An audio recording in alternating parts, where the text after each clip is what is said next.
না কি হলো রে? কি হলো রে তুই? হ্যাঁ, গার্লফ্রেন্ড ছেড়ে হয়ে গেছে। আমার যে গার্লফ্রেন্ড আছে, তোর গার্লফ্রেন্ড তোর কি করতো? টাকা খরচা করাতো তো? হ্যাঁ, আমার গার্লফ্রেন্ড আজ পর্যন্ত আমার একটা টাকা খরচা করে নে।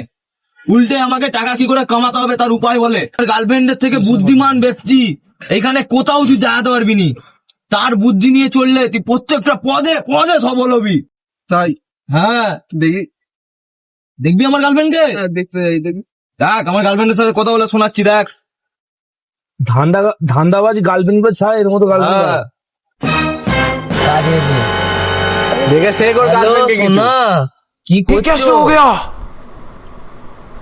দেখ শোনাই, আমি তোকে সাহায্য করার জন্য দেখ কত তৈরি আছি। ভালোবাসে। তুই বুঝিস? বলো, এখন তুই দেখ কি পুরো করতে মিনি চাস? সেকেন্ডে রিপ্লাই। আমার কত ভালোবাসে দেখ।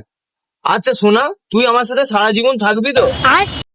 আমি তোকে সাহায্য করার জন্য সবসময় থাকবো, শোনাই।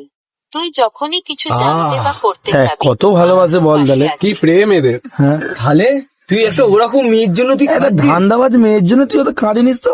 ছাড়। চ আমায় ফোনটা দে, আমি এই গার্লফ্রেন্ডটা হ্যাঁ। তোকে সেট করিয়ে দিচ্ছি।